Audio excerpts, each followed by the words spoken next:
कैलाश पर रहने वाले भूत भावन महादेव के आज हम भोले बाबा श्रृंगार बताते हैं आपको। नई बात हो। पहला श्रृंगार मेरे बाबा का, पहला श्रृंगार बाबा का है गंगा। गंगा सिर पर विराजमान रहती है। गंगा का अर्थ होता महाराज शीतलता, जो शीतलता प्रदान करे। गंगा पापम शशीतापम, जो पाप से मुक्त कर दे। कौन से पाप?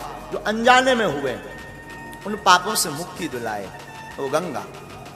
पहला श्रृंगार बाबा का गंगा है। गंगा को मस्तक पर रखते हैं। सिर पर ही क्यों रखते हैं? कंठ में रखें, बगल में रख लें, पीठ पर रख लें। सिर पर बाबा गंगा क्यों रखते हैं? बाबा सिर पर इसलिए गंगा रखते हैं कि जीवन में अगर आपको राम को पाना है तो गंगा जैसी पवित्रता रखो अपने सिर पर, तब आप राम को पा पाओगे। इसलिए मस्तक पर गंगा। दूसरा बाबा का श्रृंगार बड़ा अद्भुत। दूसरा श्रृंगार है चंद्रमा। उल्टा श्रृंगार बताएंगे हम आपको, गंगा से नीचे की तरफ चलेंगे। दूसरा श्रृंगार बाबा का चंद्रमा है। मस्तक पर, भाल पर चंद्रमा। चंद्रमा का अर्थ दो होते हैं। एक अर्थ कांति का बढ़ाना, तेज का बढ़ाना। दूसरा मन का नियंत्रण। चंद्रमा मन का नियंत्रक देवता है। तो बाबा ने इसको मस्तक पर क्यों धारण किया? मानो मेरा महादेव कहना चाहता हो कि मेरा मन राम के अलावा किसी और में ना रमे, इसलिए मस्तक पर इतना नियंत्रण, मन पर इतना नियंत्रण रखो कि मन हमारा, चित्त हमारा, बुद्धि हमारी सिर्फ राम के चरणों में लगी रहे। इसलिए मस्तक पर, भाल पर चंद्रमा रखा। ये बाबा का दूसरा श्रृंगार बढ़ा दो। तीसरा श्रृंगार त्रिशूल। बाबा तीसरा श्रृंगार त्रिशूल का करते हैं। ये आपके श्रृंगार में से ही एक ये है। हाथ में बाबा त्रिशूल लेते हैं। त्रिशूल को लेकर के बाबा झूमते भी हैं। त्रिशूल में 3 आंख होती है, 3 खाम होते हैं त्रिशूल में। 3 ही क्यों होते हैं और किसके कारक हैं? त्रिशूल है सत, रज और तम। सतोगुण, तमोगुण और रजोगुण से परिपूर्ण, अथवा यूं मान के चलो इनसे परे। सतोगुण, रजोगुण, तमोगुण से परे।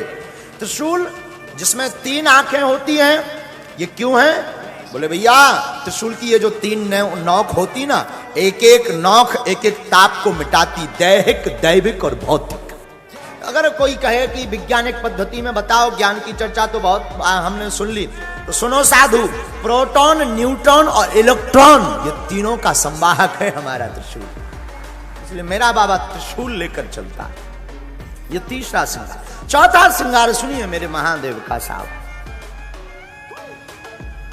बाबा चौथा श्रृंगार त्रिपुंड का करते हैं, वो भी भाल पर। भाल पर त्रिपुंड के श्रृंगार का अर्थ क्या है? तीनों जो त्रिपुंड की रेखाएं, त्रिपुंड में 3 रेखाएं होती हैं। और हमारी कुमति कहती है, हम तो नालायक मूर्ख आदमी हैं, हमारी कुमति कहती है एक भूत बताती है, एक भविष्य बताती है, एक वर्तमान बताती है। इसलिए बाबा त्रिपुंड धारण करते हैं। इसलिए बाबा के भाल पर त्रिपुंड होता है। चौथा के बाद 5वां श्रृंगार सुनिए मेरे महादेव का। गिनते जाना कितने हो गए? 5वां सुनिए। 5वां बाबा का जो श्रृंगार है स्वरूप में, वो है त्रिनेत्र। वैसे 3 नेत्र सबके होते हैं,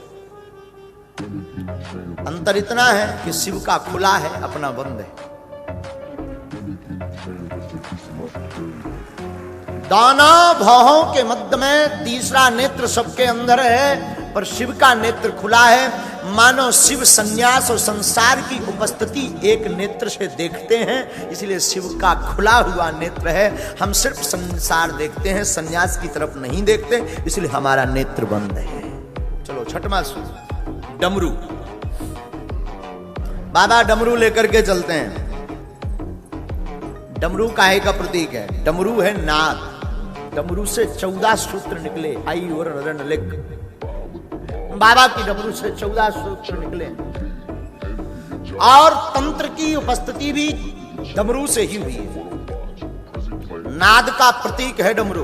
तो मैं निवेदन करूं विद्वानों को, आहत नाद नहीं, अनाहत नाद की प्रादुर्भाव भया है बाबा की डमरू से। आहत नाद नहीं, अनाहत नाद। सातवां सुनो, बाबा के श्रृंगार में अगर वाहन की चर्चा करें तो बाबा का वाहन है वृषभ। वृषभ यानी नंदी, बैल। वृषभ स्वरूप है धर्म का। नंदी को धर्म कहा गया। और नंदी के धर्म के 4 रूप हैं, अर्थ, धर्म, काम, मोक्ष। और हमने एक जगह महाराज जी पढ़ा है, नंदी ने 4 शास्त्रों की रचना की है, अर्थशास्त्र, धर्मशास्त्र, काम शास्त्र और मोक्ष शास्त्र। नंदी ही क्यों स्वीकार किया बाबा ने? नंदी ही क्यों पकड़ा? साधु मेरा विश्वनाथ अगर बैठता भी है तो धर्म पर बैठता है। मानो मेरा बाबा कहना चाहता हो, जहां धर्म नहीं है वहां मेरा आसन नहीं है, जहां धर्म है वहां ये शंकर बैठा। 8वां सुनो, बाबा के श्रृंगार में एक बार थोड़ा उल्टा चढ़ो। जटाएं,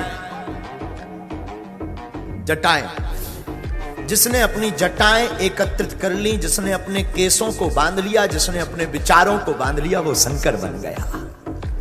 शंकर जीते भी हैं तो जटाओं को बांध कर जीते हैं। क्यों? क्योंकि जटाएं विचारों का बांधना है, विचारों को बांध करके ही राम को पाया जा सकता है। मानो यही शिव कहना चाहते हैं।